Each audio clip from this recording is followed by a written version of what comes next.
Bienvenue à toi sur le podcast des Nouvelles Aventurières. Ce sont des femmes de tout âge et de tout horizon qui ont décidé de faire de leur vie une aventure à travers leur métier, leur passion ou leurs défis personnels. Elles nous inspirent et nous prouvent qu'aujourd'hui, tout est possible. Elles ont choisi une vie hors du commun et nous racontent ici leur parcours, leurs réussites, mais aussi leurs doutes et leurs échecs. Du rêve à la réalité, découvre les coulisses de l'état d'esprit de ces femmes actuelles, les Nouvelles Aventurières. Aujourd'hui, j'ai l'immense honneur de t'avoir comme invitée, Marion. Merci d'avoir accepté l'invitation. Tu es CRS secouriste en montagne, donc c'est pas très commun. Tu vas nous raconter tout ça. Bienvenue à toi. Salut. Si tu veux bien nous partager tout ton parcours, parce que c'est vraiment atypique. C'est bien le sujet de ce podcast, c'est les femmes qui ont un parcours atypique et qui font des choses extraordinaires liées au sport, au voyage et à leur passion, qui se battent pour leurs rêves notamment. Donc toi, tu as vraiment un parcours très, très intéressant. Tu as créé aussi un groupe qui s'appelle Lead the Climb. Tu nous en parleras sûrement pendant ton récit. Je te laisse la parole, Marion. Bon, alors je vais essayer de faire, quand même un peu synthétique parce qu'aujourd'hui j'ai 37 ans, donc ça m'a laissé le temps de faire pas mal de choses et j'ai commencé tout ça, à 14 ans. J'aimais, beaucoup l'escalade et j'ai eu la chance dans mon collège, il y avait une classe sport qui s'est ouverte, à partir de la 4e et donc on faisait de l'escalade en compétition le mercredi et les vendredis et du ski de fond l'hiver et du coup, moi, je faisais déjà un petit peu tous les sports. Mes parents sont hyper sportifs. Ils nous ont toujours emmenés faire plein de trucs en extérieur avec mon petit frère qui a 1 an de moins que moi. Donc j'avais déjà tout fait. J'avais déjà fait de la planche à voile, de la voile, du deltaplane, du parapente, du VTT, du ski hors piste, du ski de randonnée, du ski, ouais, dans tous les sens j'aimais beaucoup être dehors et l'escalade et j'aimais aussi beaucoup la danse et donc du coup, l'escalade, c'était une façon de faire un peu de la danse, en extérieur Ouais. et ça me correspondait assez bien et puis, j'aimais pas trop la compétition mais, en escalade, c'est différent, en fait. Tu es tout seul dans ta voie et tu es tout seul à grimper et à un moment, le jour J, le jour de la compétition, tu dois être, au top de ta forme et faire ta meilleure performance et du coup, c'est exigeant. J'aimais bien ce challenge, mais j'aimais bien le challenge de donner le meilleur de moi-même, pas le challenge forcément d'écrabouiller les autres. J'ai jamais été très compétition, Ouais. donc du coup, l'escalade, ça fait bien parce que ça obligeait à ouais, repousser ses limites, s'entraîner pour, une échéance précise et puis aller vraiment voir de quoi on était capable physiquement et assez rapidement, j'avais envie d'aller un petit peu plus haut et j'ai grandi en Haute-Savoie. Donc là-bas, il y a pas mal de montagnes. Moi, j'étais au fond de la vallée et je voyais les montagnes depuis ma cour de récréation, depuis la fenêtre de ma chambre et c'était hyper frustrant et je pouvais déjà faire de l'escalade. Je grimpais déjà du 6B, du 6C. Donc à partir de la 3e, seconde, je prenais mon vélo toute seule et puis, j'allais jusqu'au bout de la route et puis à partir de là, ma maman, elle m'avait appris, à lire une carte, de randonnée. Donc là, je partais toute seule sur les sentiers et puis je me baladais toute la journée avec mon sandwich et j'arrivais au sommet de la montagne et là, je voyais le Mont Blanc et je me disais: «Waouh!» Et Génial. ben, j'ai envie de faire toutes les montagnes qui sont autour, c'est trop beau et je redescendais toute seule et voilà et j'allais prendre des bacs beaucoup toute seule en montagne. Mes parents me faisaient immensément confiance pour me laisser partir, à 14-15 ans, 16 ans, me balader dans la montagne. Il y avait Ouais. pas de téléphone portable, à cette époque. C'était il y a 15 ans, 20 ans. Donc, Donc ils ont été très, ils t'ont bien oui, supporté dans cette voie-là, en fait. ils m'ont toujours soutenue, ouais, ils ont toujours été vraiment super, basés sur la confiance, voilà. On te donne les outils pour aller, faire des choses, voilà, on t'apprend et puis ensuite, ben, on te fait confiance et je crois que dans l'éducation générale, de toute façon, c'est ce qui marche quand même le mieux. Mes 2 parents étaient profs, mon papa était prof d'EPS, maman était prof d'EPS et puis après, elle est devenue, prof des écoles avec les plus petits. Elle trouvait que c'était plus facile, puis pour s'occuper des enfants, ben, c'était quand même plus simple parce qu'ils étaient quand même dans une organisation familiale assez traditionnelle, on va dire. OK. Même si c'était traditionnel, quand on allait en montagne et se promener ou faire tous les sports, pour mon papa, être une petite fille, c'était absolument pas une excuse et je devais faire la même chose que mon petit frère qui avait 1 an de moins et être une petite fille, c'était pas une excuse, pour avoir froid, avoir peur, et ne pas essayer. Donc il fallait y aller et ma mère aussi, très, très grande sportive, m'a beaucoup, beaucoup, poussée à tenter. Elle me disait pas juste: «Grimpe dans l'arbre», elle me disait: «Mais grimpe dans l'arbre, mais plus haut!» C'est et il fallait toujours repousser ses limites, toujours plus, quoi. OK, Et la prise de risque, voilà, avec la gestion du risque, qui venait avec. Enfin, on c'est a fait des génial. trucs un petit peu, incroyables avec mes parents, à une époque, où aujourd'hui, tout est plus calculé et mesuré mais je m'en suis bien sortie, hein. J'ai jamais eu d'accident. Tout est toujours là. J'ai jamais rien cassé. Donc comme C'est quoi c'est énorme. possible. J'ai eu de la chance quand même parfois, on va pas se mentir. Donc j'ai commencé l'escalade en quatrième et j'aimais beaucoup, aller me balader dans la montagne et donc l'alpinisme, c'était un peu une suite logique. L'alpinisme, c'est un peu toutes les techniques qu'on utilise pour grimper sur les montagnes dans les Alpes. Voilà, OK, il existe aussi le pyrénéisme, l'andinisme pour les autres, massifs, alpins. d'accord.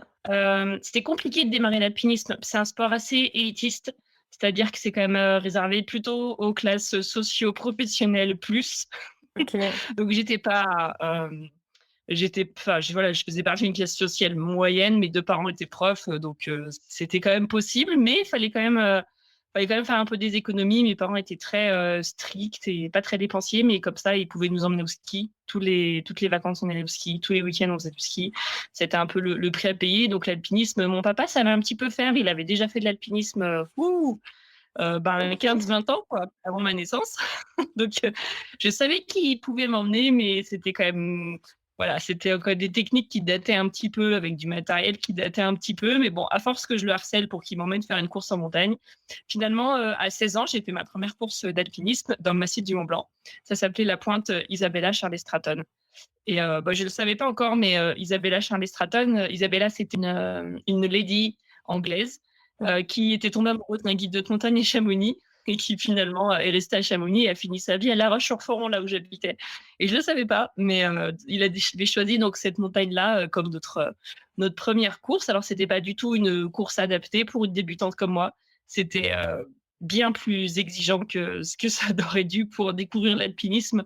Mais voilà, mon papa, il avait une pédagogie assez particulière qui s'appelait, qu'on pourrait résumer en marche ou crève. Voilà. Donc, D'accord. j'ai survécu à la course et en plus, ça m'a vachement plu. C'était trop classe. J'avais 16 ans, on s'est levé à 2 heures du matin, on a marché sur le glacier, il y avait la pleine lune et après il y avait, le soleil qui s'est levé dans les montagnes et puis, finalement, tout à la fin, mon papa, il savait que j'étais capable de faire de l'escalade sportive. Il m'a laissé faire les longueurs de la fin, donc il m'a laissé arriver au sommet en première et voilà, il m'a fait confiance vraiment jusqu'au bout. Et le retour, bah, forcément, c'était interminable. On a raté le train pour redescendre de la montagne. On a tout fait à pied. J'avais des grosses ampoules énormes. En plus, les chaussures d'alpinisme, c'était pas très, très confortable ce que j'avais. C'était pas tellement ma taille.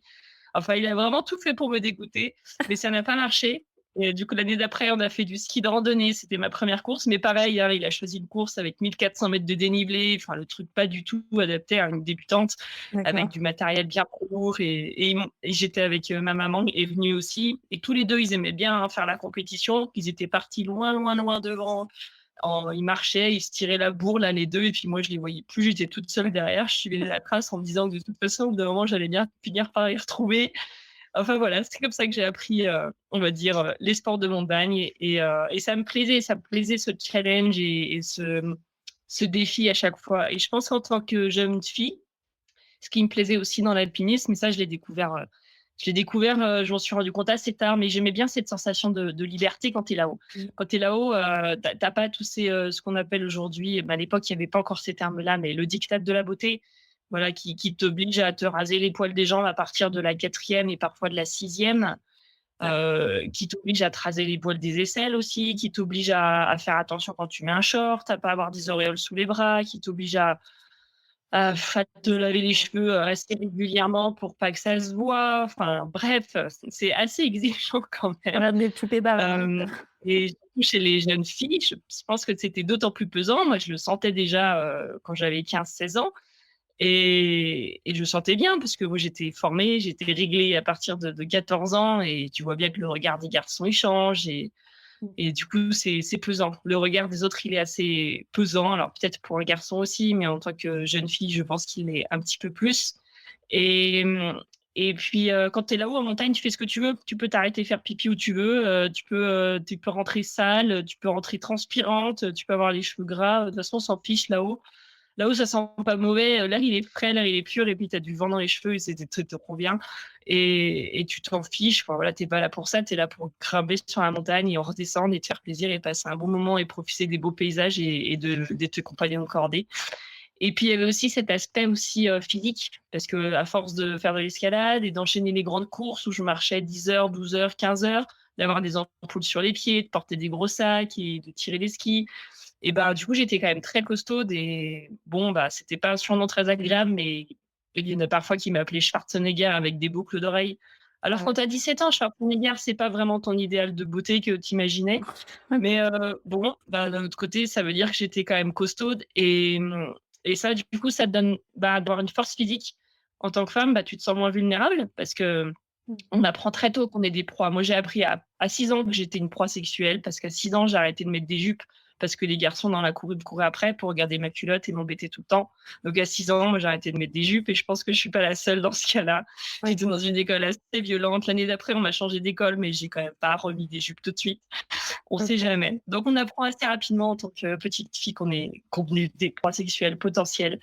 Et d'avoir une grosse force physique, ça me donnait du coup confiance en moi pour tenter plein de trucs, aller me balader où je voulais et voyager toute seule. Dès que j'ai eu 17-18 ans, ma mère, elle me disait: «Bah ouais, si tu veux sortir le soir, aller en boîte, bah écoute, il y a pas de problème. Juste tu mets des baskets, tu mets des chaussures avec lesquelles tu peux courir et sinon tu Mmh. peux aller où tu veux, tu fais ce que tu veux». C'est pour dire le niveau de confiance qu'elle m'accordait. Donc j'avais le droit de sortir en boîte, mais il fallait que je mette des baskets. Bon, c'est pas grave, hein, tu peux quand même rentrer avec des baskets quand tu es une jeune Oui, fille. ça se fait Donc très je bien me aujourd'hui. posais pas trop de soucis. C'est incroyable, tes parents, ils ont l'air vraiment d'être, des personnes exceptionnelles. C'est pas tous les jours qu'on rencontre des parents comme ça. Hem, donc ils t'ont sûrement, bah, ouvert les portes, d'un monde qui est pas accessible pour tout le monde. Et après du coup, quand en grandissant, tu as choisi de faire des études, en particulier dans un domaine, tu savais déjà que tu voulais bosser, comme secouriste ou pas encore? C'est venu plus tard peut-être? Alors à ce moment-là, j'ai 17 ans. Je sais que plus tard, j'ai envie de grimper, j'ai envie d'être dehors, mais non, je peux pas du tout encore me projeter dans les métiers de guide haute montagne ou de secouriste en montagne, tout simplement parce que, bah, il y a pas de femmes du tout. Le métier de secouriste en montagne, je le connais pas et le métier de guide haute montagne, je le connais. Il y a un guide haute montagne dans le club d'alpinisme à côté de chez moi où on faisait des sorties du coup avec mes parents et des amis et bah, ce guide, voilà, il avait la peau toute, fripée par le soleil, mal rasée, mal coiffé, un peu, un taiseux, voilà, il tire un peu bourru, voilà, bourru, taiseux, voilà, pas très sympathique, pas très jovial, mais en fait, c'est un cliché de guide, assez classique, ce genre de personnage et du coup, je me suis pas dit: «Ouais, je vais faire ça quand je serai grande». Il m'a pas du tout donné envie, il m'a pas du tout inspiré et accessoirement, les gens avec du club où j'étais, voilà, on était 4 jeunes d'à peu près mon âge.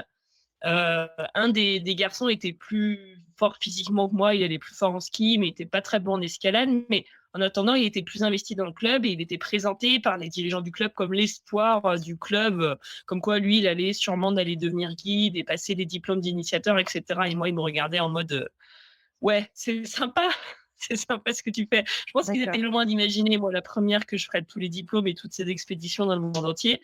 Je leur en veux pas du tout, mais tout ça pour dire que j'inspirais pas confiance, ça c'est sûr. Donc Ouais. non, j'étais pas du tout approchée dans ces métiers-là. Par contre, je savais que je voulais être dehors et avoir un métier où être dehors. Donc je me suis dit, bah prof, voilà, déjà comme mes parents, et puis comme ça j'aurais mes vacances pour aller grimper. Donc je me voyais bien prof de maths. Et là, je pense que l'année qui a vraiment tout déterminé, qui a vraiment lancé ma carrière, c'est que du coup, après ma première à 17 ans, je suis partie 1 an habiter aux États-Unis, à Boulder, dans le Colorado. Donc, Mmh. mes parents m'ont inscrit dans une Student Travel School, c'est une STL, c'est une association d'échange pour les mineurs. Et du coup, l'association m'a inscrit au lycée, ils m'ont trouvé une famille d'accueil gratuitement. Donc, du coup, ça coûtait pas plus cher qu'une année à l'université. Les parents, ils ont bien calculé, hein. Et, c'était une bonne affaire. Et du coup, ça, de partir 1 an aux États-Unis. Donc, avant les États-Unis, je me disais, oh, prof de maths, les maths, c'est facile, j'aime bien, ça va pas me demander trop d'efforts. Et puis, comme ça, j'aurai les vacances pour grimper. Et puis, en fait, en arrivant aux États-Unis, il y a un état d'esprit qui fait que là-bas, je sais pas comment dire, les Français, on est un petit peu complexés, on est un peu formatés, on se met beaucoup de barrières mentales. Et les Américains, bah alors, beaucoup moins. Le Yes Weekend, mais ça n'existait pas encore parce que Barack Obama n'était pas encore au pouvoir, c'était l'époque des Bush.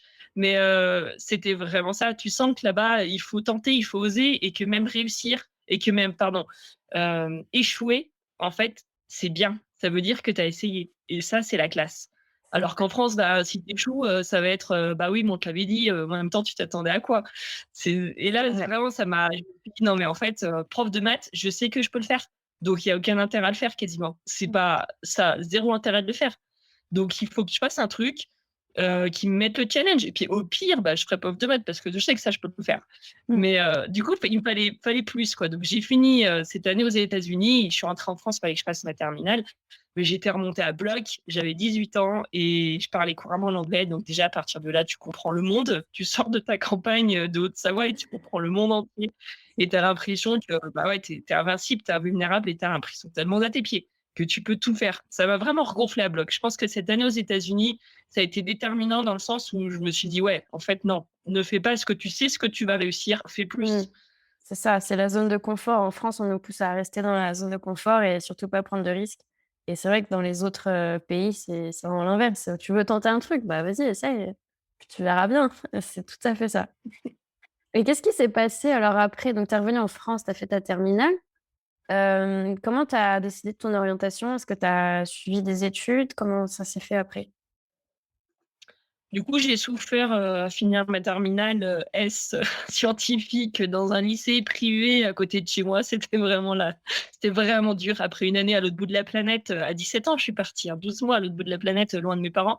Ouais. Là, c'était hyper dur. Mais bon, voilà, passe ton bac d'abord, c'est après on verra. Donc c'est exactement ce qui s'est passé. J'ai fait 2 mois, de petits boulots, comme j'avais 18 ans quand je suis rentrée, j'ai travaillé 2 mois en petit boulot en intérim à l'usine et là, je me suis rendu compte qu'effectivement, bon ça, je voulais pas le faire et que je voulais faire un plus et donc j'ai quand même réussi à passer mon bac et après ça, bah, du coup, au lieu de m'inscrire en fac de maths, je me suis inscrite en fac de langue. Alors là, c'était un grand débat avec mes parents parce que comme j'étais bonne, dans les matières scientifiques, le syndrome de la bonne élève veut que déjà tu prends allemand en 6e, ensuite tu prends latin en 5e, ensuite, tu continues avec ta seconde, générale et ta première S, ta terminale S parce qu'avec, un bac scientifique, tu peux tout faire.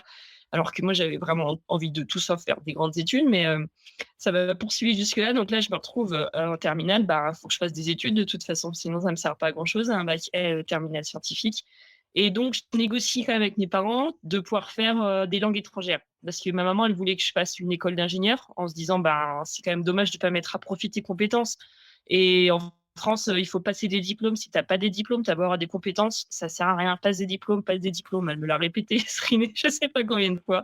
Et moi, je voulais, c'était grimper. Alors mon papa, il m'a dit, «Bah, dans ce cas-là, bah, passe ton monitorat d'escalade». Et là, c'est vraiment rigolo, c'est que ma maman, elle voulait absolument que je passe des diplômes parce que le monde professionnel, elle me dit: «En plus, pour les femmes, c'est d'autant plus compliqué. En plus, si tu vas travailler dans le sport, mais c'est encore plus compliqué, passe des diplômes». Elle en savait quelque chose. Elle voulait être entraîneuse de kayak dans les années 80, autant dire que c'était quasiment impossible. OK. Et moi, je lui avais dit à 18 ans: «Mais maman, c'est bon quoi, le sexisme, c'est fini, c'était à ton époque. Nous, il y a pas de souci. On a le droit de vote, on a le droit à l'avortement, on a gagné tous les combats maman. Tout va bien là, c'est bon, détends-toi, je vais pas être victime de sexisme dans le monde du travail ou je sais pas quoi, je vois pas où est le problème». Ouais, voilà, j'étais vraiment un monstre naïve, mais je pense que ça m'a beaucoup servi par la suite finalement. Je me suis mis moins de barrières mentales, je me suis pas dit que je pourrais pas ou quoi que ce soit parce que pour moi, je voyais vraiment sincèrement pas où était le problème à 18 ans. Bon, plus tard, j'ai compris, maintenant aujourd'hui qu'il y avait effectivement des choses quand même Ouais. qui faisaient que les petites filles et les petits garçons, ils n'avaient pas tout à fait les mêmes parcours professionnels. À ce moment-là, j'avais pas encore toutes ces informations et mon papa me dit: «Mais bah, du coup, va fais monitrice d'escalade» et je lui ai dit: «Mais attends papa, les moniteurs d'escalade, je connaissais quelques-uns, ils étaient costauds, ils étaient torse nu au pied de la falaise avec les muscles saillants là, avec des grandes bouches, en train de raconter leurs exploits dans leur dernière voie d'escalade et tout ça» et je me voyais pas du tout, j'arrivais pas du tout. C'est comme le vieux guide là, j'arrivais pas à m'identifier du tout à ces moniteurs d'escalade, grande gueule et je me suis dit: «Waouh, quand même, c'est un peu ambitieux» et j'ai regardé les prérequis pour, pouvoir accéder à la formation et en fait, les prérequis, mais j'avais largement le niveau. C'était bidon et j'avais déjà suffisamment d'expérience et tout ça, mais ouais, je me représentais pas, même monitrice d'escalade, j'avais déjà du mal à me représenter cette profession. Ouais. Bon alors, je suis encore pas du tout au niveau du guide encore là et encore moins du secouriste, hein. Et donc finalement, bah, je commence la formation de maîtrise d'escalade à 17, ouais, à 18 ans, je finis à 19 ans et entre-temps, et puis en parallèle, du coup, j'ai suivi des études, de langue étrangère à la fac de Grenoble pendant 2 ans et la troisième année, je suis repartie en Erasmus parce que vraiment mon année à l'étranger, ça m'avait fait tellement du bien là quand j'étais en seconde, en terminale, pardon, que du coup, j'ai voulu refaire mon année de licence à l'étranger. Je suis partie, étudier, en tant qu'Erasmus, en Allemagne OK. Voilà, et que j'ai fait une licence de langue étrangère appliquée du coup, mais aucun rapport avec ce que je vais faire après. Mais voilà, c'était un deal familial. Une fois que j'ai fait mes 3 ans, ils m'ont dit: «Ouais, bon, bah, écoute, c'est bon, au pire, tu feras prof d'anglais. Si tu veux aller faire tes trucs de montagne maintenant, vas-y», et je suis allée m'installer à Chamonix. OK. C'est donc tu avais ton backup, donc tu as fait ta licence, tu as passé ton monitorat. Donc là, tu avais quoi, 21-22 ans? Qu'est-ce qui s'est passé après ça? Tu as commencé à comment tu es arrivée au secourisme, en fait? À quel moment c'est arrivé dans ta vie? Ouais, attends, je sais pas, je suis arrivée au secourisme, j'avais 30 ans. Ah ouais! Voilà. Ah, ça prend du temps, ça prend du temps tout ça, Bon alors les et du étapes coup, alors? ouais, il y a beaucoup de barrières mentales à faire tomber avant d'arriver jusque-là. Faut y aller Ouais. par étapes. Bien, même si je faisais la maline devant ma maman, les barrières mentales, en fait, je les avais déjà. C'est ces barrières-là qui ont fait que j'hésitais à devenir monitrice d'escalade et que j'ai pas tout de suite pensé à être guide, par exemple. C'était Donc quoi là, à tes ce moment-là, j'ai fait barrières, ma licence. c'était quoi tes barrières mentales à ce moment-là? Bah, c'est ces représentations-là, j'avais aucun modèle. Pour moi, le moniteur d'escalade, c'était des mecs, hyper musclés, torse nu, bronzés, avec des grandes gueules. Pour moi, un guide, c'était un mec un peu bourru, mal rasé, mal coiffé, tout fripé, pas très sympathique. C'était moi, c'était ça, ces modèles-là. J'avais pas d'autres représentations de ces métiers-là, et du coup, c'est quasiment impossible de me projeter, de me dire: «Waouh, j'ai envie de faire ça un jour». Pour moi, OK. c'était complètement inaccessible. D'accord, donc C'est ça, c'était c'est ouais, pareil. des barrières de modèles, d'un manque de modèles et d'identification donc après ta licence, qu'est-ce que tu as choisi de faire? Du coup, à la fin de ma licence, j'ai rejoint l'équipe nationale d'alpinisme féminine. Avant ça, il y avait une équipe nationale, d'alpinisme de haut niveau, mais c'était mixte en 20 ans, et il y a eu 80 alpinistes qui sont passés, il y a eu une femme. Donc ils se sont dit: «Ouais, c'est peut-être pas non plus super génial, génial notre projet mixité». Alors du coup, ils ont créé une équipe féminine pour encourager les femmes à pratiquer l'alpinisme à haut niveau, et juste à ce moment-là, bah, j'ai un bon niveau en escalade, je viens de finir mon diplôme, j'ai déjà fait un petit peu d'alpinisme avec le club à côté de chez moi, et donc je postule et donc je suis prise, et là, c'est vraiment génial parce que tout à coup, j'ai 7 copines, parce que c'est des groupes de 8 femmes, j'ai 7 copines avec qui, faire des grandes courses, partir en expédition, et ça, c'est vraiment super. Et à partir de là, ça m'a permis d'être, donc on a fait une première expédition tout ensemble au Pakistan, pardon, et puis, il y en a plusieurs qui étaient de Chamonix, donc elles m'ont aidée à m'installer à Chamonix. C'est assez compliqué de trouver un pied-à-terre à Chamonix, en même temps que tu trouves un travail, et cetera. C'est très cher la vie là-bas, et donc j'ai fait des petits boulots pendant 1 an à Chamonix. Avec les filles, on est partis au Pakistan, et cette équipe nationale, donc l'ENAF, équipe nationale d'alpinisme féminine, qui existe toujours, ça m'a permis d'être repérée par l'armée française, et moi, je savais même pas que ça existait ce truc-là. C'est le groupe militaire de haute montagne. C'est le groupe d'élite de l'armée française en matière d'exploration, de haut niveau et d'expéditions lointaines, et il y a une dizaine d'alpinistes militaires qui sont payés à s'entraîner toute l'année et partir en expédition. Ouais, ouais, si, si, ça existe. Oui, oui, ça existe. OK, C'est assez incroyable. Moi, je connaissais pas. Et génial. là, le commandant, Thomas Faucheur, il s'est dit: «Mais depuis que ça existe», donc ça faisait à peu près 40 ans que ça existait, il y a eu 80 grimpeurs à peu près qui sont passés. Il y a jamais eu de femmes. Mais maintenant qu'il y a une équipe nationale, il y a des jeunes femmes qui ont l'air, d'avoir envie de faire de l'alpinisme de haut niveau, on pourrait, proposer une femme. Ça pourrait rebooster, la communication du groupe, montrer qu'on est un peu à la page au niveau de l'évolution de la société, et ce genre de choses, et donc ils nous ont proposé à toutes les filles du groupe. Les autres, je pense qu'elles ont vite vu qu'il y avait que ça allait être compliqué quand même de rejoindre un groupe d'élite de l'armée française dans les chasseurs alpins. Elles ont pas postulé. Il y a Karine Ruby, donc une, championne, de snowboard là, qui est décédée en 2009, je crois. Il y a Karine Ruby qui avait postulé, mais bon, en vrai, bon, elle avait pas froid aux yeux, hein. Bon, tu deviens pas championne olympique et championne du monde par hasard, mais elle avait pas froid aux yeux. Elle avait été voir, elle s'est renseignée, puis ça l'intéressait pas plus que ça parce qu'en vrai, elle avait pas vraiment besoin de travailler, donc je vois pas pourquoi elle D'accord. s'est dit rentrer dans l'armée pour faire de l'alpinisme, et tant mieux pour elle. Et non, moi, par contre, il fallait que je gagne un peu ma croûte, donc je suis quand même allée voir, mais ça me faisait super peur de rejoindre un groupe d'élite. Il y avait jamais eu de femme avant moi, je serais toute seule dans le groupe, au milieu de 10 alpinistes. Alors, est-ce que j'aurais eu le niveau? Est-ce qu'en plus, l'armée, j'avais une image assez stricte et assez sévère? Moi, à ce moment-là, j'ai un piercing dans le nez, j'ai une dreadlock dans le cou et je mets des pantalons bariolés, africains pour faire de l'escalade, donc je suis pas vraiment, ouais, formatée pour rentrer, dans les chasseurs alpins. Mais quand même, là, quand même, il y a l'idée de pouvoir grimper à faire de l'alpinisme et partir en expé, bon, bah, même s'il faut vendre un peu son âme au diable et rentrer dans l'armée française, j'avoue que c'était quand même hyper tentant. Donc j'ai quand même postulé, même si j'avais vraiment la trouille et ils ont vu qu'il y avait du potentiel, que j'étais super motivée et que j'allais tout donner pour montrer de quoi j'étais capable. Donc j'ai été, prise et je suis entrée donc en 2008 au groupe militaire de haute montagne et là vraiment, ça a été, bah, c'est aller au-delà du rêve américain, on va dire, parce que là, j'avais pas juste du temps pour grimper, en fait. Là, j'étais payée à grimper. J'étais alpiniste professionnelle. C'est génial. Bravo, franchement, c'est incroyable. Tu as complètement éclaté tes barrières du coup, et tu as fait une première parce qu'il y en avait pas d'autres avant donc c'est assez Bah, il n'y avait incroyable. pas eu avant, il n'y en a toujours pas eu depuis.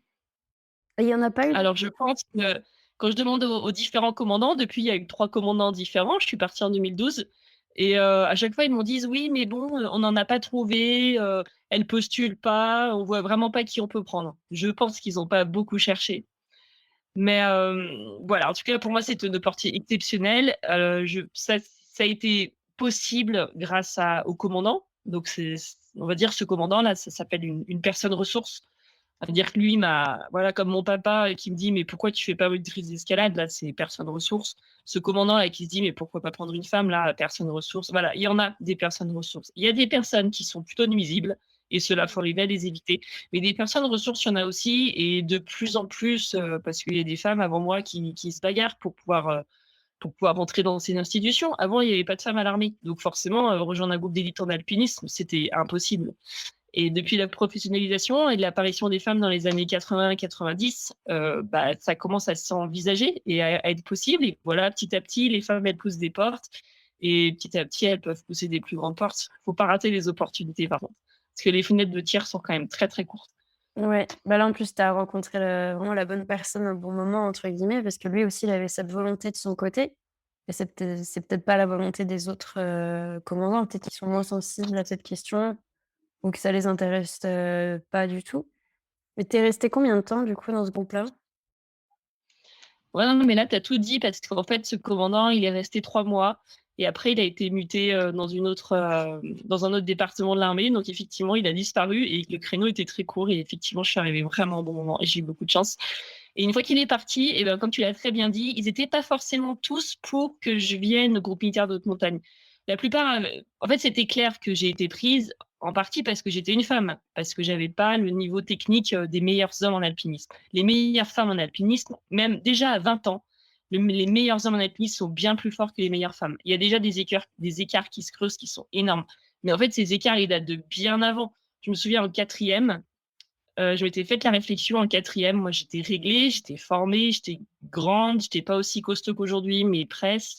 Et je courais vite. Et je me disais, mais c'est quand même pas cool parce que les garçons qui sont dans ma classe, qui ont pas passé la puberté, qui m'arrivent à l'épaule, qui ressemblent vraiment à des garçons, quoi, des enfants, c'est pas du tout des hommes, ils doivent courir plus vite pour avoir la même note que moi en sport. Mais ils ont juste aucune chance. Ouais, ouais, c'est dès le Et début en fait, il y a pas cette énorme différence quand tu arrives à 20 ans et ben forcément, il y a un écart qui se creuse énorme. Les barèmes sportifs chez les filles, ils sont trop bas, ils sont trop faciles. Il faut arrêter de les prendre pour des neuneux, là. Elles peuvent courir plus vite, les filles, c'est sûr, hein. ouais, Et c'est donc vrai. bref, à 20 ans, voilà, j'étais la meilleure alpiniste femme du moment. En tout cas, vraiment parmi les meilleures pour mon âge et j'étais dans l'équipe nationale d'alpinistes. Il y en avait vraiment pas 10 000 des alpinistes, de mon niveau et j'étais la meilleure et j'étais quand même beaucoup moins forte que les meilleurs des hommes et tout ce que les alpinistes du GMHM ont retenu, c'est que j'avais été prise juste parce que j'étais une femme. Bon, j'étais la meilleure des femmes, mais le raccourci, il est vite fait de dire que oui, mais elle a été prise juste parce que c'est une femme. Donc j'ai été victime de discrimination positive. Oui, il y a eu discrimination positive, le fait de me prendre au GMHM parce que en partie parce que j'étais une femme et j'avais un moins bon niveau que les meilleurs hommes de ce moment-là. OK. Mais en fait, j'en suis devenue victime parce que ça a pas été compris par les autres alpinistes Mmh. que j'étais là parce que j'étais la meilleure des femmes et qu'il y avait peut-être du potentiel pour rejoindre leur niveau. Ce que j'ai fait d'ailleurs, j'ai rejoint leur niveau technique. Mais alors ça, du coup, c'est très compliqué parce que si tu es aussi forte qu'eux, ça va, mais si tu es plus forte, alors là, ça va plus. Mais en même temps, si tu es pas plus forte, bah, du coup, tu es pas légitime pour être dans le groupe. Ah bah, c'est hyper compliqué. Du coup, faut leur mettre un peu des buts en escalade, mais pas trop non plus parce que voilà, tu vois? Sinon après, de toute façon, Ouais. on te rappelle. incessamment, même si tu fais tes preuves, même si tu montres que tu es capable, de toute façon, ça va toujours revenir: «Ouais, mais à la base, elle a été prise juste parce que c'est une femme».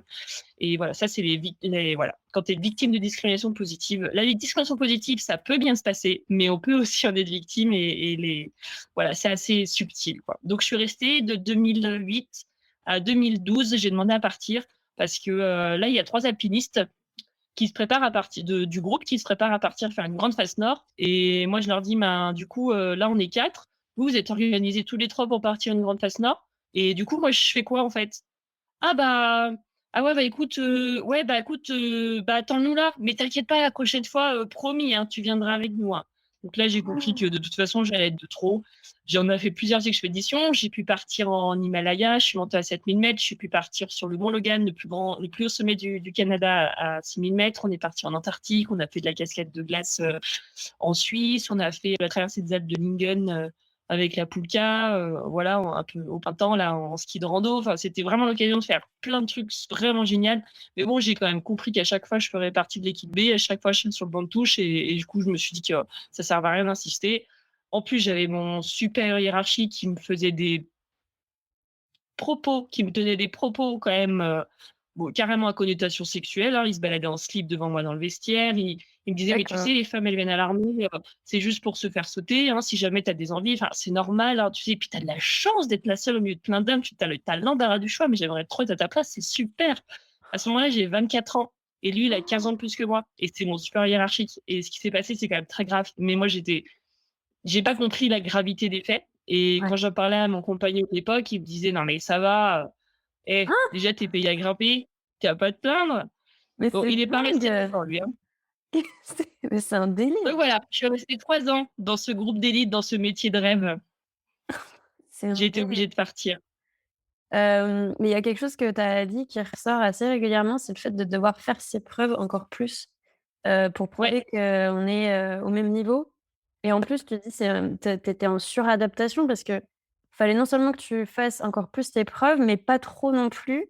Donc fallait que tu sois encore plus intelligente pour cerner le groupe et leur psychologie et trouver ta place sans en faire trop, mais en c'est tout un art, en c'est fait. épuisant. Et en plus de ça, tu portes une grosse armure parce que tu as pas envie que ton supérieur te tienne des propos à connotation sexuelle toute la journée. Donc tu portes une énorme armure pour, te blinder Mmh. contre ces propos qui te mettent vraiment super mal à l'aise et le soir, tu arrives pas forcément à l'enlever quand tu rentres chez toi. Donc cette armure, tu la reportes, toute la journée et tu essayes, comme tu dis, de subtils, dosages, de montrer que tu sais faire, de faire tes preuves, mais pas trop parce que sinon, ça crée des jalousies et du coup derrière, oui, mais elle est là juste parce que c'est une femme de toute façon. Donc c'est normal qu'elle soit Ouais. plus forte. Enfin bon, bref, c'est Et très comment subtil, ouais. J'ai tenu 3 ans et demi et je trouve que c'est déjà pas mal et voilà, tu donc fais j'ai eu un métier de tes rêve.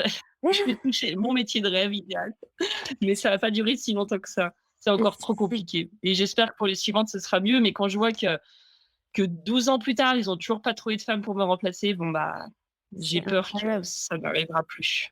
Est-ce que tu aurais des conseils justement à donner pour les femmes qui sont dans des environnements comme ça, que d'hommes et qui sont face à ce genre de remarques?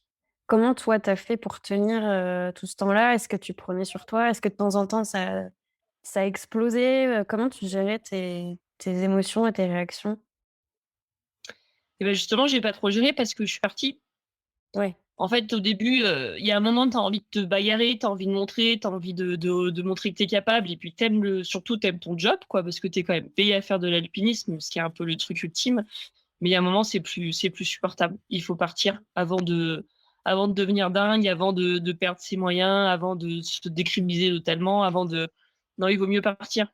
Je pense qu'il faut là, dans ces environnements, aussi, dans des environnements aussi nuisibles, tu peux pas. Il y a un moment, tu peux pas. Il faut pas se dire: «Allez, je tiens bon, je tiens le cap, allez, je suis pas une mauviette, non, mais c'est bon, je peux le faire», non, il y a un moment, c'est juste pas possible. Ces environnements-là, ils sont juste trop durs et il y a la société, c'est qu'elle est pas encore prête et donc il Mmh. faut attendre un petit peu et peut-être, retourner dans des environnements un petit peu moins difficiles. Du coup, c'est pour ça qu'au bout de 3 ans et demi, je suis partie et j'ai demandé à devenir instructeur à l'école militaire de haute montagne. Donc ça, c'est toujours à Chamonix. C'était le bâtiment juste à côté et là, mon métier, c'était d'emmener les chasseurs alpins en montagne et de leur apprendre les techniques de l'alpinisme, D'accord. de ski, en hiver. Et donc là, j'étais caporal-chef et moi j'emmenais les stagiaires en montagne. Donc j'emmenais des soldats, j'emmenais des gars qui revenaient d'Afghanistan, là, des gros costauds et qui avaient fait la guerre et il fallait que je leur montre comment marcher avec des crampons sur un glacier, comment, descendre une pente de neige en ski hors piste, en ski de randonnée et ce genre de choses et c'était trop bien. Mais là encore, c'était quand même très compliqué et j'ai tenu 3 ans et demi et il y a un moment, tu es juste épuisé quoi de cette ambiance-là et c'est peut-être qu'il y a mieux à faire, quoi. La société, elle est pas prête, faut y aller par étapes, mais là, j'étais quand même vraiment dans le dur, hein. J'étais dans les chasseurs alpins, instructeur à l'école militaire de haute montagne. C'est un poste qui a été créé en 1930. Moi, je suis arrivée en 2012. Il a fallu 80 ans pour qu'ils voient arriver une nana avec des crampons. J'avais 25 ans. J'étais guide de haute montagne à ce moment-là. J'étais quand même plutôt mignonne, alors que la plupart, ils avaient 30, 35 ans. Ils étaient là, mais c'est quoi cette ovni? Ils étaient juste pas prêts. Ouais, j'imagine que de leur côté, ça devait être surprenant, aussi, surtout s'il y en a pas eu d'autres depuis. Et du coup, dans ce nouveau travail d'instructrice, ça s'est mieux passé au niveau du rapport avec les hommes? Est-ce que, ils C'était respectaient? beaucoup mieux parce qu'il y avait pas du coup cet esprit de haut niveau et de compétition, entre les instructeurs. On était une trentaine d'instructeurs, donc avec les instructeurs, super, super ambiance, super équipe, j'ai adoré être sur le terrain, j'ai adoré être avec mes stagiaires, j'ai vraiment passé des super moments. Après, il y a des choses quand même qui se mettent en place. Comme je voyais cette équipe qui était vraiment, bonne ambiance, bah, en tant que femme, toi, tu as envie de faire partie du groupe aussi parce on est un animal social et on n'a pas envie d'être toute seule dans notre chambre d'hôtel à chaque fois qu'on est en déplacement et voilà, on a envie aussi de discuter, de rigoler avec les autres. Mmh. Et du coup, il y a un phénomène qui s'est passé, c'est le phénomène, moi j'appelle ça de bonhommisation. C'est-à-dire que pour t'intégrer au groupe, et ben, tu te comportes comme un bonhomme et tu dis des blagues dégueulasses et tu dis non mais c'est pas moi qui ai dit ça, c'est pas possible quoi. Mais t'es entouré de bonhommes qui font que des blagues de cul toute la journée et au plus bah, c'est assez drôle franchement. Et oui, je trouvais ça drôle. Et du coup, j'avais envie d'être pote avec eux. Et du coup, tu te comportes comme eux, tu t'habilles comme eux et tu parles comme eux. Et non, ouais, non. Alors déjà, on peut pas pisser debout techniquement, ça va pas le faire. Mais on peut quand même pisser juste à côté d'eux. Moi, ça me posait aucun problème. Juste, j'étais accroupie, ils étaient debout, ça, c'est pas un souci. Mais non, vraiment, je me suis perdue à ce moment-là. Je me suis perdue dans ma féminité profonde. Parce qu'être une femme, c'est pas mettre des mini-jupes et faire des petites blagues délicates et ça sent bon quand on pète. C'est pas ça, être une femme. C'est cette féminité profonde, c'est quelque chose de plus subtil et ça met du temps, je pense, à la développer parce qu'en plus, dans nos sociétés où c'est pas forcément très valorisé, c'est compliqué d'aller s'intéresser à son féminin et le mettre en avant. Et là, je me suis un peu perdue à ce moment-là, ouais, dans ce phénomène que j'appelle de bonhomisation. C'est quand même une sacrée expérience. Donc en cumulé, tu es restée 7 ans, donc tu as fait 3 ans et demi le 1er, 3 ans et demi ce poste-là et après donc tu as décidé d'arrêter ou parce que tu avais trouvé quelque chose de mieux ou tu en avais marre? Comment ça s'est passé? Et ben, au bout de 3 ans et demi donc d'instructeur, j'avais super ambiance avec les autres instructeurs, avec les gens sur le terrain. Mais les officiers, donc ceux qui nous commandaient, mais qui étaient pas forcément avec nous sur le terrain, ils avaient une représentation de moi, je pense, assez faussée. Et ils me disaient: «Mais comment ça se peut que» ils pensaient que j'allais pas au début, ils voulaient même pas m'embaucher parce qu'ils pensaient que j'arriverais pas à m'imposer aux stagiaires, face aux stagiaires et au niveau de la sécurité, j'arriverais pas à gérer parce que j'avais 25 ans, les stagiaires avaient 30, 35 ans, ils étaient plus gradés que moi, j'étais que caporal-chef et j'allais sûrement emmener des officiers en montagne, des capitaines, voilà, des lieutenants. Donc déjà, ils me faisaient pas confiance sur ma capacité à gérer un groupe en montagne, alors que j'avais les diplômes, hein. Et il a fallu que ce soit les ressources humaines de l'armée française à Paris qui leur disent: «Non mais attendez, on est en train de lui payer son diplôme de guide d'haute montagne, elle a un lien au service, elle est obligée de rester dans l'institution encore 6 ans et là, elle a quand même le diplôme qui correspond pile poil au métier d'instructeur montagne. Donc juste, vous lui faites un contrat de 5 ans, en fait, vous avez pas le choix». Au début, ils voulaient même pas me prendre, tellement ils me faisaient pas confiance pour ce rôle-là. OK. Et donc ça a été compliqué parce que du coup derrière, ils me faisaient pas confiance quand j'ai demandé à m'entraîner pour le DE, le diplôme, de monitorat de ski alpin. J'ai commencé le slalom à 29 ans pour passer ce diplôme en complément du métier de guide de montagne. Ils m'ont dit: «Non, toi tu peux pas t'entraîner en service». Tous les ans, il y avait une compétition d'escalade militaire, championnat de France que je gagnais à chaque fois parce que bon, j'étais quand même payée à m'entraîner, et à grimper, j'avais un bon niveau d'escalade et la dernière année, ils ont dit: «Non, tu peux pas t'inscrire parce que comme tu y vas tous les ans, tu gagnes à chaque fois, ça suffit, il faut laisser un peu la place aux autres». Alors que What? ma place, elle était attitrée, je piquais la place de personne, j'étais gagnante du titre. Donc ils m'ont interdit de participer à la compétition. J'ai demandé à passer, caporal-chef, de un peu plus de SMIC. Tu es à 1 300 €, donc ça va pas chercher très loin quand tu habites à Chamonix. Tu arrives à 28-29 ans, tu commences à te dire: «Bon, c'est sympa, mais le SMIC à Chamonix, c'est un peu juste. Est-ce que je pourrais pas passer sous-officier et monter en grade de sergent, sergent-chef?» Et là, ils m'ont dit que j'avais pas de potentiel, alors qu'avec ma licence à l'université, j'ai le niveau d'études pour me présenter au concours d'officier, de l'armée française. Mmh. Donc ça, plus ça, je me suis dit: «Ouais, ils veulent quand même vraiment pas que je sois là. Ben, je vais trouver un plan B». Et donc j'ai vu une petite annonce, voilà, là tu mets toutes tes sens en éveil, tu regardes toutes les infos, qu'est-ce que je pourrais faire pour, travailler en montagne et tout en ayant quand même un salaire un peu intéressant. Là, j'étais à 1 300, donc il fallait que je trouve un truc où je sois pas en dessous, quoi. Donc je voulais pas faire une guide d'haute montagne indépendante, parce qu'en tant que femme, j'avais peur, bah, déjà j'avais peur de la blessure. Donc quand tu es guide, indépendante, bah, voilà, tu es payée à la prestation, à la journée, donc tu gagnes entre 350-450 € par jour, pour emmener les gens en montagne, donc c'est chouette. Mais voilà, si tu te blesses la cheville au mois de juin, ta saison d'été, elle est foutue. Mmh. Et là, derrière, c'est compliqué parce que les indemnités journalières, les assurances et tout, ça rembourse pas complètement. Donc j'avais peur de la blessure. S'il fait vraiment pas beau, si avec ces gros changements climatiques, on sait jamais trop, bah, du coup, tu peux pas bosser. Donc là, pareil, tu gagnes pas d'argent. Et si tu fais un bébé, et j'étais pas vraiment dans l'optique bébé encore à cette époque, hein. Là, j'ai 28-29 ans. Pour moi, les bébés, c'est un truc où là, Ouais. c'est pour les autres, c'est dans longtemps. Et en fait, ça arrive très, très vite, hein. Mais du coup, j'étais pas dedans, mais je me disais: «Bon, quand même, si jamais, ben, ça veut dire si tu es travailleuse indépendante et ben, quand tu fais ton bébé, là, tu perds 1 an de ton métier de guide. Pendant 1 an, tu vas pas gagner d'argent. Moi, je sais pas comment elles font les autres, mais moi, ça me semblait trop précaire comme statut. Je voulais surtout pas faire guide indépendante. Donc, j'avais commencé le militaire de ski alpin, mais voilà, j'avais pas encore tout à fait fini pour compenser et faire le métier de monitrice. Ça, c'est moins exigeant. Tu peux travailler, même si tu es enceinte, tu peux exercer ce métier-là. OK. Et puis finalement, eh ben, j'ai vu une petite annonce comme quoi, à la police nationale, ils cherchaient des guides haute montagne. Alors là, j'étais quand même assez curieuse parce que je voyais pas ce qu'un guide haute montagne pouvait faire à la police nationale. Et j'ai découvert qu'il y avait des sections de secours en montagne assurées par la police nationale. Moi, je connaissais les gendarmes qui faisaient du secours en montagne, Ouais, parce que dans le massif du Mont Blanc, c'est que les gendarmes qui font le secours en montagne. d'accord. Et en fait, il y a plein d'autres départements, c'est une semaine sur deux, c'est des policiers ou des gendarmes. Alors la différence entre les policiers et les gendarmes, vite fait, hein, c'est de la culture générale, mais c'est pas du tout évident pour tout le monde. Les gendarmes, c'est en province et les policiers, c'est dans les grandes villes. Mais les deux, ils font la même chose. Ils remplissent des missions de police, protection des Mmh. populations, parfois de la Gendarme, répression et des fois de la gendarme, prévention. c'est militaire en plus, les gendarmes, hein? Ils ont un statut militaire, mais leur métier au quotidien, c'est d'assurer les missions de police. Mmh. OK. Donc moi, je savais pas que les policiers, et bah, ils pourraient recruter les guides de montagne. Donc quand j'ai vu cette petite annonce, je suis allée me renseigner, au centre de formation, pour les secouristes en montagne qui se trouvait à Chamonix, que j'avais jamais remarqué. Et je suis allée me renseigner là-bas et là, pas le même accueil, hein.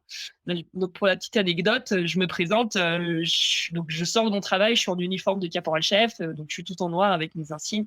Et quand j'arrive, au centre de formation des policiers, c'est un lieutenant qui m'accueille. Donc le lieutenant, il a 2 barrettes horizontales.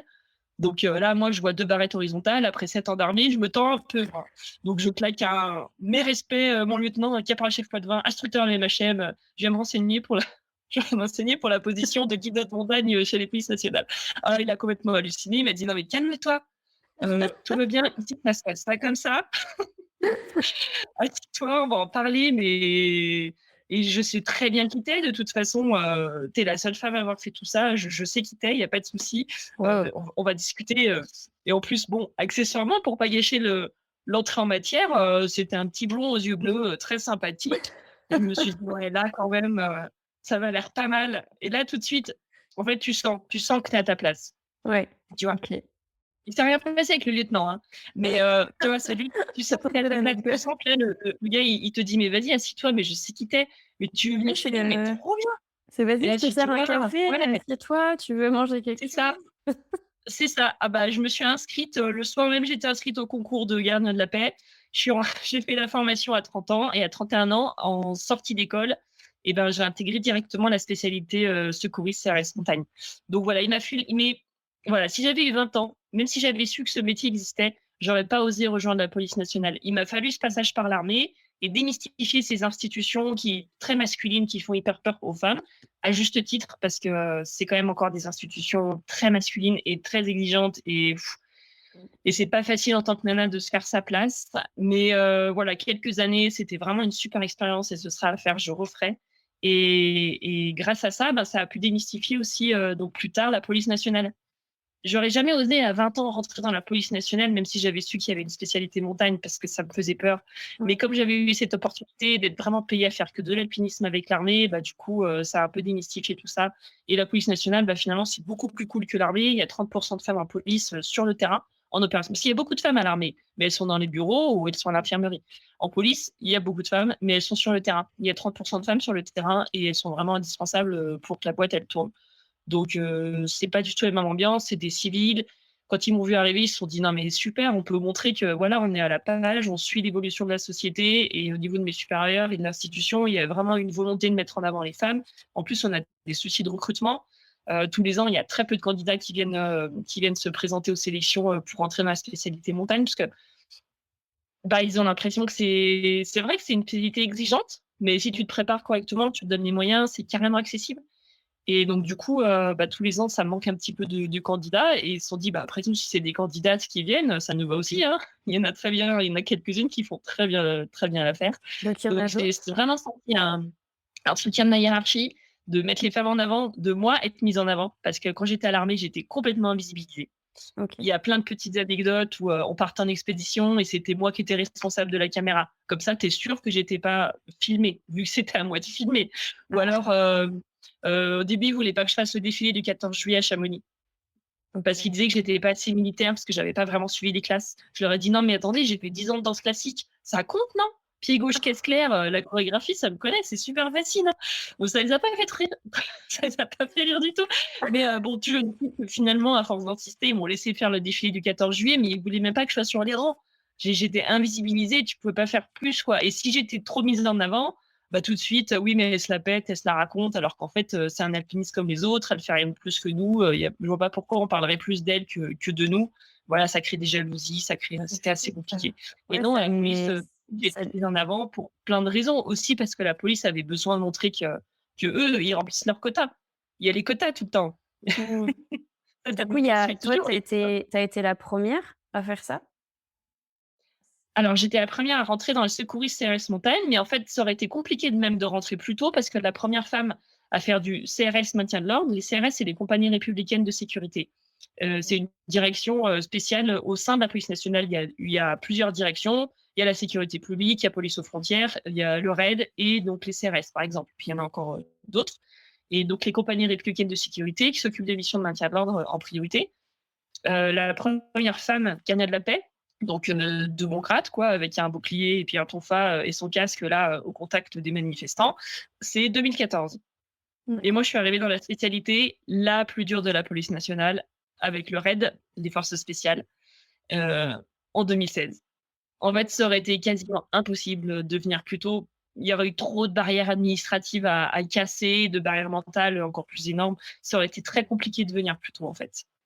Et depuis ton entrée, il y a eu d'autres femmes? Et aujourd'hui, sur 200 agents, on est 4 femmes. 4 femmes. Et tu travailles avec elles ou c'est des services différents sur, Il y en a une qui est dans mon service, sinon les autres, elles sont dans d'autres services. Mais ça a été possible. Les femmes, elles sont arrivées après moi parce qu'il y a eu vraiment une vraie volonté de ma hiérarchie d'embaucher des jeunes femmes, leur faire des petits contrats pour qu'elles découvrent l'institution, pour qu'elles voient que bah, les policiers, c'est pas des méchants, pour qu'elles voient qu'il y a vraiment des opportunités professionnelles intéressantes. Il faut une vraie volonté de la hiérarchie qui ont vraiment dit, bah non, nous, on recrute une femme sur ce poste-là pour qu'elle découvre le job. et Sinon, ça marche pas. est-ce que vous faites des actions de sensibilisation dans les écoles, par exemple, pour présenter ce métier ou, toi, je sais que du coup, tu parles beaucoup dans les médias, pour parler de ça. Est-ce qu'il y a des retours là-dessus? Est-ce que tu as déjà eu des jeunes filles qui revenaient en disant: «Ah bah, c'est ça que je veux faire», Tu as déjà eu, un Bah, ça retour suffit direct? pas les interventions dans les écoles. Ce qu'il faut, c'est vraiment qu'ils viennent avec nous, qu'ils viennent, où on travaille, qu'ils voient les bureaux, qu'ils voient la base hélicoptère, qu'ils voient le matériel qu'on utilise pour vraiment démystifier tout ça. Parce que juste quand ils nous voient, bah, en plus, on a l'uniforme et donc c'est marqué dessus, police nationale, CRS, secours en montagne, c'est hyper impressionnant Et donc, ça suffit pas pour démystifier. Il y a trop de clichés qui sont rattachés à l'uniforme, on va dire, à l'activité, au métier. Et pour briser ces clichés, il faut vraiment que les jeunes femmes ou les jeunes hommes viennent chez nous, dedans, pour voir. Ces histoires de postes, de service civique ou d'emploi jeune là, pour découvrir l'institution, c'est idéal parce que tant que tu n'as pas mis les pieds dedans, tant que tu n'as pas vu le rythme de travail et puis, on va dire l'ambiance et puis on va dire le côté humain des secouristes parce qu'on s'en fait tout un imaginaire comme quoi c'est des grosses machines, comme quoi c'est des mecs super costauds et tout. Bah non, en fait, ils ont aussi leurs faiblesses. Il y a des jours, ils sont pas dedans. Il y a des jours, ils ont la crève. Il y a des jours, ils n'ont pas dormi de la nuit parce que leur petit, il est malade. Bah en fait, non. Ils ont aussi leurs problématiques. C'est pas des surhommes. Et ça fait du bien de voir un peu tout ça et puis de démystifier le rythme aussi parce qu'on voilà, moi, c'est la même chose qu'avant que j'entre au GMHM. En tant que jeune, surtout encore plus en tant que jeune femme, tu te dis mais est-ce que je vais arriver à les suivre? Ils sont tous trop forts physiquement, ça va être trop dur pour moi, etc. Parce que c'est ce qu'on nous inculque aussi depuis longtemps, depuis la sixième avec tous ces barèmes sportifs différenciés.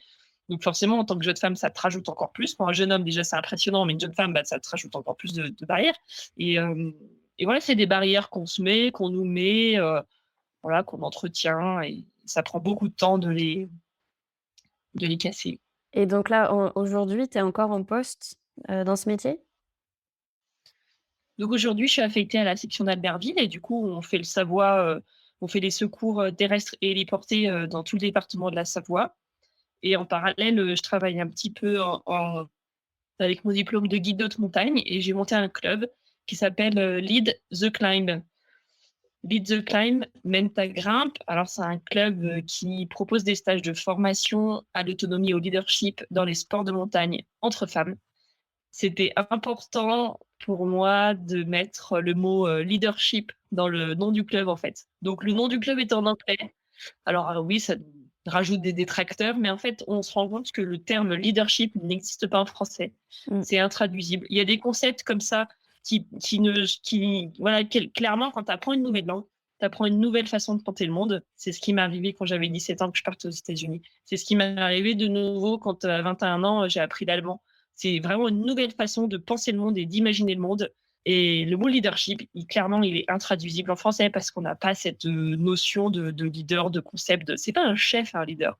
Et c'est pas un meneur non plus, un leader. C'est vraiment un terme à part. C'est quelqu'un qui. Les gens le suivent parce qu'ils ont envie de le suivre. Ils le suivent pas parce qu'il a le grade qui va avec ou parce qu'il a la paye la plus haute ou parce que c'est marqué chef sur son bureau. Les gens, ils le suivent parce qu'ils ont envie. Et donc, quand tu vas en montagne avec ta cordée, bah, tu peux être chef de cordée ou tu peux être leader de ta cordée. Voilà, c'est à toi de voir ta façon de OK. pratiquer. En tout cas, le leadership chez les Et femmes, ça manque quand même un petit peu. On voit ouais. que dans les sports de montagne, il y a 40% d'adhérentes dans les fédérations. Donc oui, il y a plein de femmes en montagne. Il y a 15% de femmes qui sont présidentes de clubs, responsables de sorties bénévoles en montagne. Il y en a 2% qui sont professionnels guides d'autres montagnes. OK. Donc les chiffres sont quand même assez parlants. Il y a plein de femmes en montagne, mais dès que tu montes dans la place de la Cordée, dès que tu montes en altitude, elles disparaissent. Mmh. Donc c'est un peu l'objectif du club, c'est de donner plus de place aux femmes. Moi, j'ai été étonnée, quand j'ai fait partie du groupe féminin de l'ENAF en 2005. J'avais pas spécialement envie de pratiquer avec d'autres femmes, mais quand je me suis retrouvée avec toutes ces filles et c'était trop cool, en fait. C'était trop plus facile. Il y avait pas de quiproquo au relais, avec le mec qui te serre un peu trop dans le refuge ou qui te dragouille entre les voies, entre les longueurs là, et que s'il comprend qu'il y a pas moyen et ben, du coup, il t'appelle plus pour grimper. Voilà, ça, c'est Ouais. vraiment pénible. Les cordées de séduction, ça s'appelle, dans les études de genre, sur l'alpinisme. Oui, oui, il y a des études de genre sur l'alpinisme. Ah, Il y a des ah, gens c'est qui font des intéressant. thèses là-dessus. C'est passionnant. Les cordées de séduction, voilà, c'est quand le gars il t'appelle pour aller grimper, mais en fait il a surtout envie de sortir avec toi. Et quand il a compris qu'il n'y avait pas moyen, et bah du coup il t'appelle plus. Et puis en plus c'est très désagréable parce que toi tu es concentré sur ton escalade, ta sécurité physique. Et ben lui il pense juste à te coller au relais. Donc à la fois tu dois revêtir ton armure de nouveau pour te protéger de ça parce que toi, tu n'as pas envie de coller au relais. Puis à la fois, tu dois te concentrer sur ta sécurité de progression en alpinisme. Donc, draguer en montagne, c'est OK, mais c'est après la bière. Mmh. Voilà, ça, c'est fait. Et donc, Lead the Climb. Et donc, 15 ans plus tard, après mon expérience avec les groupes féminins, moi, je me disais, non, mais c'est bon, depuis 15 ans, parce que 2005, donc c'était moi, j'étais à l'ENAF, la création de l'ENAF. Et 2017, je crée Lead the Climb, donc voilà, 12 ans plus tard. Je me disais, mais quand même, il n'y a plus besoin des groupes féminins, c'est bon, on a compris que les femmes, elles sont capables de prendre le leadership en montagne, elles sont capables de devenir guides de montagne et tout. Et en fait, non, en 10 ans, il y a eu de plus en plus de femmes qui voulaient sortir en montagne entre femmes. Parce que finalement, 10 ans plus tôt, si tu disais non, mais moi je préfère aller en montagne avec mes copines, et ben les mecs ils le prenaient trop mal en mode ah oui, mais tu veux pas venir, ah ouais, comme ça tu veux pas venir en montagne avec nous c'est nul et tout. Bon bah ok, et ben vas-y avec tes copines. Sauf que des copines, t'en avais pas beaucoup, donc c'était vite réglé. Ouais. Donc en fait, il fallait pas trop le dire, tu voulais aller en montagne avec les copines, sinon en fait, t'avais plus personne avec qui grimper. C'était super value. Et donc voilà, il fallait dire si si, moi j'aime bien aussi aller avec les copains, mais voilà, avec les copines, c'est différent. Voilà, fallait arrondir un petit peu les angles. Et en fait, 10 ans plus tard, ben, les nanas, elles voilà, disent haut et fort, bah non, en fait, moi j'ai envie d'aller en montagne avec des copines. Et ça leur posait moins de complexe de l'affirmer haut et fort. Du coup, en 10 ans, et ben, c'est passé de 3 groupes féminins à 15. Un D'accord. groupe féminin, c'est 8 nanas qui vont être sélectionnées pour une formation pendant 2 ans. Donc 15 groupes féminins, bah, ça veut dire à peu près 90 femmes. D'accord. Ah oui, donc c'est bien une formation. C'est pas, par exemple, pour faire un stage d'initiation, découverte. C'est vraiment une formation pour celles qui veulent aller plus loin. Oui, nous, on est partis sur ce créneau-là. Alors après, si tu veux faire plus la découverte de l'initiation, il y a le club Girls to the Top. Voilà, mais nous, on s'est un peu focus sur les filles qui pratiquent déjà et qui ont du mal à prendre le leadership de l'accorder. Tu vois, soit leurs copains, ils les guident et du coup, ben, elles sont toujours un peu en seconde, soit elles ont toute une bande de copains avec qui aller, mais elles n'arrivent pas à s'imposer en leader, soit elles ont quelques copines avec qui aller, mais du coup, elles ont tout un niveau un petit peu technique très bas, donc du coup, elles peuvent pas vraiment faire de courses intéressantes. Voilà, on s'intéresse aux femmes qui pratiquent déjà, parce qu'il y en a plein, il y en a 40% dans les fédérations. OK. Ouais, c'est intéressant comme chiffre et donc je vais revenir au présent du coup, parce que si j'ai bien compris, tu es maman. Est-ce que le fait, d'avoir l'arrivée d'un bébé, ça a posé des soucis par rapport à ton poste? Parce que souvent, il y a certaines missions qui sont données à des hommes quand les femmes sont absentes ou quoi. Comment ça a été pris, dans ton environnement professionnel? Est-ce que ça a été bien accepté, soutenu ou pas? Parce que tu es entourée de beaucoup d'hommes, alors je sais pas trop comment ça se passe. Alors au niveau de la police, ça a été super bien, accueilli. Avant même, mes supérieurs me disaient: «Non mais Marion quand même, c'est une super aventure d'être parent et tout, tu devrais, franchement c'est trop dommage de passer à côté et tout». Donc mes supérieurs hiérarchiques déjà qui me donnaient ce discours-là. Donc quand je leur ai annoncé que j'étais enceinte, ils étaient juste trop contents pour moi et c'était trop chou et ils m'ont laissée tranquille. Comme on a un métier vraiment physiquement exigeant, c'est vrai qu'à partir à la fin du 4e mois, je pouvais déjà plus aller sur le terrain. Donc le 5, 6, 7, 8, elle est née un petit peu plus tôt que prévu. Donc ils m'ont laissé tranquille. Donc pendant 4 mois, ils m'ont vraiment laissé tranquille. Je regardais les Netflix et j'allais manger le midi à la cantine, quoi.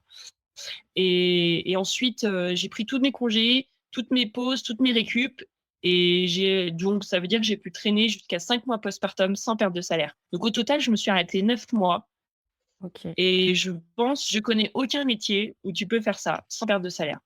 Donc ouais, là, j'ai vraiment une expérience plus que positive et ultra compatible avec le service. Enfin, ça passait, quoi. En fait, dans le métier de secouriste en montagne, on se blesse régulièrement et quand tu te fais les croisés, bah, c'est 6 mois. Une épaule, c'est 3, 4 mois. Une épaule qui traîne, ça va être 3 mois plus 3 mois. Donc en fait, s'arrêter 10 mois, c'est pas choquant dans une carrière de secouriste. On se blesse D'accord. souvent et c'est voilà, ça fait partie du taf. Donc c'était vraiment royal. Là-dessus, j'ai une expérience super positive. Par contre, j'avais des partenaires matériels qui m'ont tous lâché.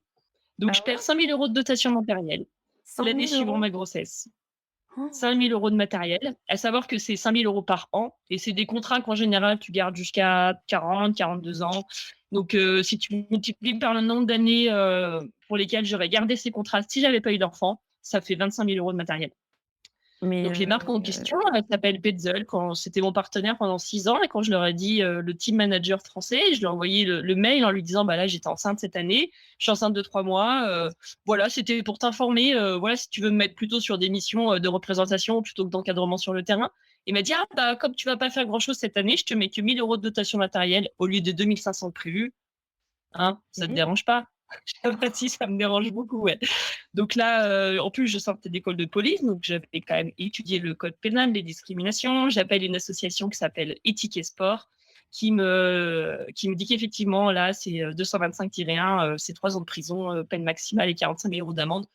Et ben, du coup, j'ai eu des conseils gratuits d'un avocat qui m'a dit: «Tu lui expliques ça tranquillement dans le mail, je pense que tu vas recevoir ton contrat». Effectivement, il a vite compris. Donc, je lui ai écrit un mail au début à l'amiable en lui disant: «Mais comment ça se fait, si je perds le bébé?» parce que là, je suis à 3 mois et si je fais une fausse couche à 5 mois, à 7 mois, à 2 jours, à partir de quel moment je récupère mon contrat complet? Parce que là, ça se passe comment la grossesse là? Enfin, un truc hallucinant et là, je parle de ça, on est en 2019 et D'accord. hallucinant et j'ai voulu commander un petit baudrier pour les bébés. Ils m'ont dit: «Non, tu peux pas commander du matériel que tu ne peux pas porter. Ton contrat, c'est que pour l'athlète. Tu peux pas commander un baudrier pour ton bébé». Mais ça coûte 30 balles un baudrier. C'est Je leur fou ai donc ça. voilà, c'était hors de question que je fasse un don de 1 500 € de matériel à l'entreprise Petzl. Donc oui, j'ai râlé. Donc oui, j'ai fait valoir, déjà à l'amiable au début, j'ai un petit peu râlé, ça n'a rien changé. Donc j'ai fait valoir, cet article de loi. Là, ça a tout changé. J'ai reçu le contrat complet. Mais à la fin de l'année, ils m'ont quand même virée parce que j'étais pas assez, communicante. C'est vrai que depuis le 1er janvier, au total, je crois que j'ai fait 1 heure et demie d'audience à la télé entre France 3, France 2 et donc non, non, c'est vrai, je suis pas assez communicante et je suis pas assez performante. C'est vrai qu'un an postpartum, j'ai fait un 8A et il y a pas beaucoup d'alpinistes, guides haute montagne, secouristes qui font des 8A un an postpartum. Déjà, je pense qu'en fait, il y a pas de on est 2 Bah oui. guides haute montagne, secouristes et maman. Donc de toute façon, la comparaison, elle est vite Dingue. faite Ils sont trop bêtes et donc parce ouais, je suis pas assez que performante, pas assez communicante. Donc ils m'ont virée à la fin de l'année après 6 ans de partenariat, l'année suivant ma grossesse. c'est Mais c'est pas les seuls, hein. Il y a aussi la marque Millet. La marque Millet Millet Petzel. donnait aussi 2 500 € de matériel par an pendant 6 ans et donc l'année de ma grossesse, ils ont pas touché à mon contrat et l'année suivante, ils ont sorti un clip promotionnel de la marque, ça s'appelle Millet Rise Up 2020. Il y a pas une femme qui fait de sport de montagne. Il y a 10 athlètes qui sont mis en avant dans le clip, dont 2 femmes, une femme qui grimpe en indoor et une femme qui fait du ski que tu peux pas identifier comme une femme. Mais tu vois un mec qui fait la cascade de glace, un mec qui fait l'alpinisme, un mec qui fait le trail, un mec qui fait l'escalade en grande voie, un mec qui bref, et ils me demandent de partager ça sur mes réseaux sociaux. Alors, je leur ai gentiment dit: «Bah, non, ou alors faut que vous m'expliquiez comment ça se fait qu'il y a aucune féministe». Et ils m'ont dit: «Bah oui, mais toi, on pouvait pas te solliciter parce que tu étais enceinte». Donc ils m'ont refusé. Ils m'ont pas proposé du travail parce que c'est quand même, tu rémunéré quand tu es filmé pour, leur clip là.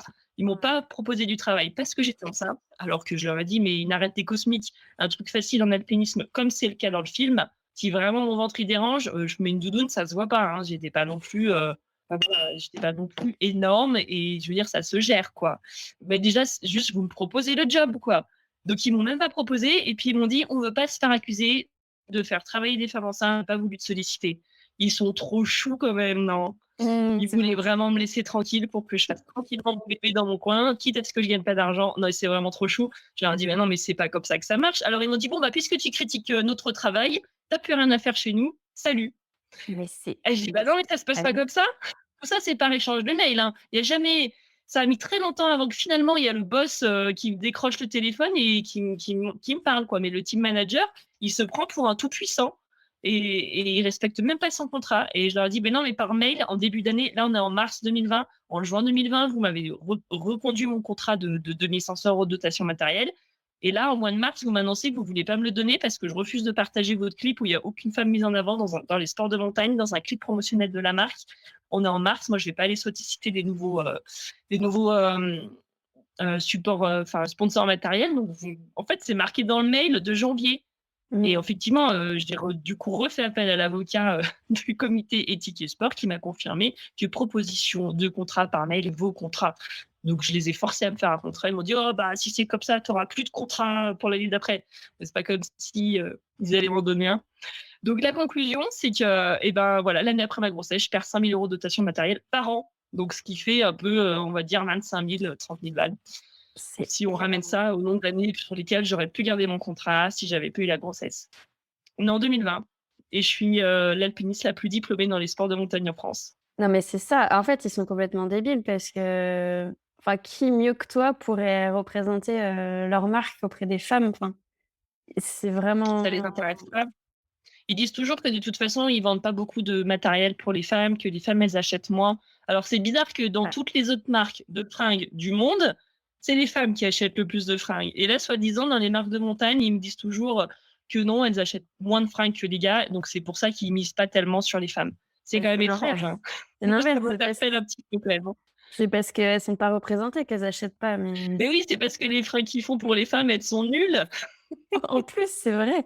C'est vrai, c'est toujours plus moche et mal coupé et Oui. on préfère toujours les fringues des mecs. Moi, ça me fait pareil, hein. Dans les magasins de sport, je veux toujours voir les trucs des mecs et nous, on a des c'est vrai qu'on a des avec des couleurs, dégueulasses, enfin, c'est des trucs Mais immettables. du coup, qu'il y ait du rose, faut toujours des fermetures éclair rose, au cas où on se trompe, au cas où le mec, il arrive en montagne, il commence à draguer la personne au relais, puis en fait, c'est un mec, tu vois? Oh, bah, il s'est trompé. Alors surtout, faut qu'on mette du rose partout pour pas se tromper, tu vois?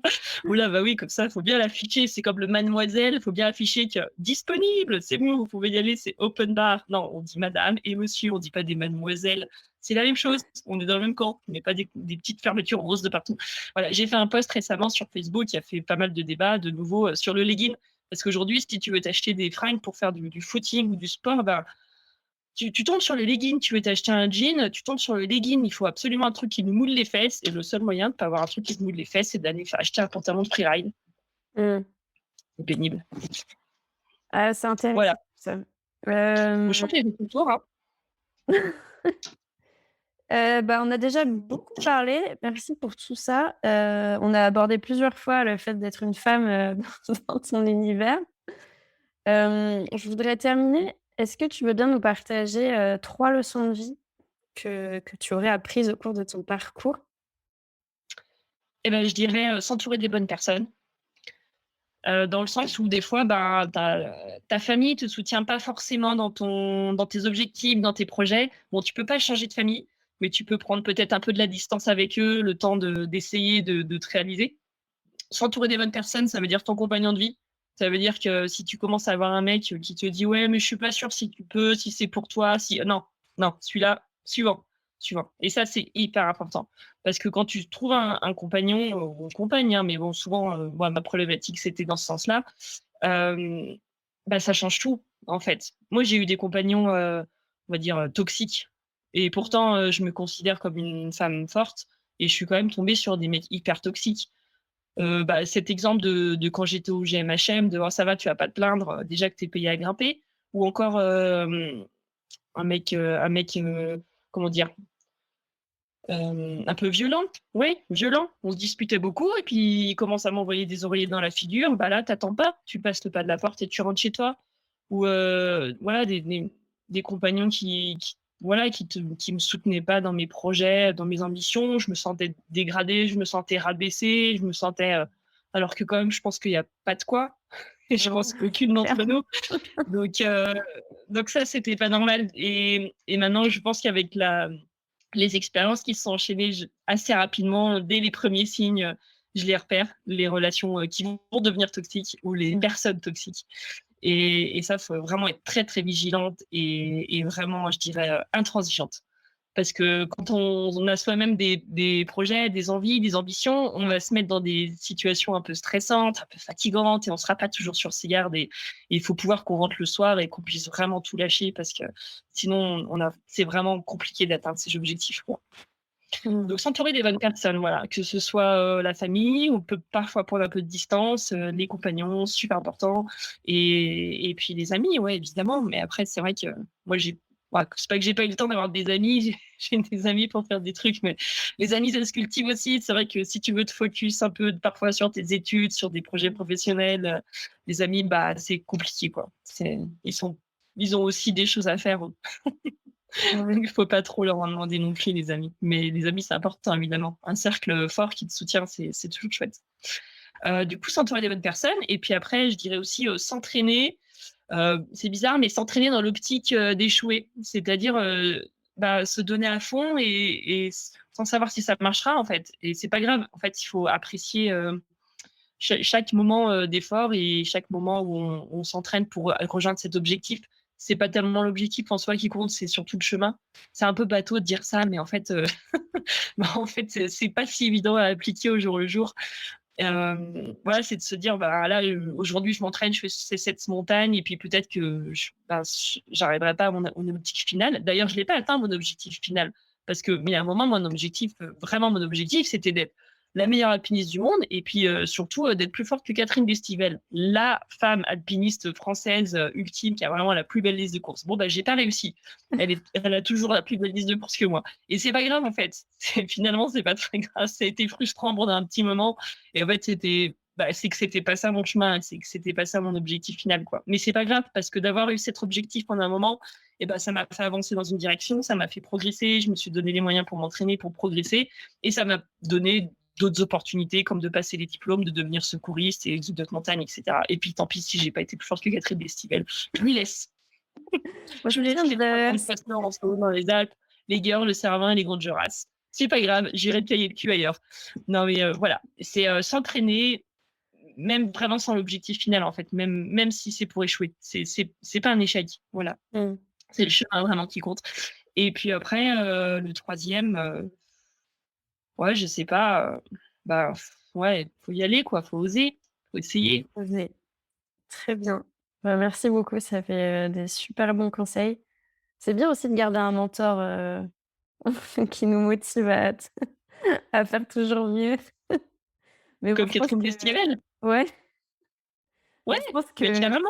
que toi-même, du coup, tu devenu un modèle pour, bah, pour beaucoup de femmes, j'imagine et un modèle de motivation. Tu t'as ouvert, je sais pas combien de portes, tu as fait l'impossible plusieurs fois, et tu continues à faire ton chemin et bah, je sais pas ce que ça fait d'ailleurs d'incarner, d'être un modèle pour autant de gens et d'être la première dans ce genre de secteur. Mais en tout cas, je te souhaite de continuer à faire, tout autant de choses, incroyables et maintenant dans la nouvelle aventure, en tant que maman aussi. J'imagine que tu vas vivre plein de nouvelles choses et voilà, je te remercie. Je sais pas si tu veux ajouter quelque chose d'autre? Non, non, merci pour, ton temps d'écoute parce que c'est aussi grâce à des personnes comme toi que, bah, du coup, mon histoire, elle sert à quelque chose, quoi. Que s'il y a personne pour l'écouter ou pour la lire, bah, du coup, ça ne sert à rien quelque part. Ça touche les personnes proches vraiment autour de moi, mais ce qui est vraiment génial aujourd'hui avec toutes ces plateformes et tous ces réseaux sociaux, j'ai l'impression d'être une vieille, mais c'est tellement récent ces trucs-là et c'est vraiment des outils fabuleux. Et je vois que tu t'en sers très bien et je pense que c'est hyper important et je pense que c'est comme ça que les femmes, elles vont réussir à plus se mobiliser et s'entraider, un peu plus de sororité. C'est ce qu'on espère. Bah, merci infiniment, Marion. Je te dis à très vite et je vais mettre tes liens, dans la description de l'épisode si les gens veulent te suivre ou te poser des questions, sur tes différents réseaux. Donc hésitez pas, à partager l'épisode, vous mettre des commentaires ou poser des questions à Marion ou à moi-même. Je te dis, à bientôt peut-être. Bonne continuation et merci encore, Marion. Merci. J'espère que cet épisode t'a inspiré, que tu as appris des choses et que tu as plein de motivation pour aller vivre tes rêves et faire de ta vie une aventure. N'hésite pas à partager ce podcast autour de toi pour m'aider à inspirer le plus de monde possible. En attendant, tu peux me retrouver sur Instagram avec @adventuresway. Je te dis à très vite pour un prochain épisode et de nouvelles aventures.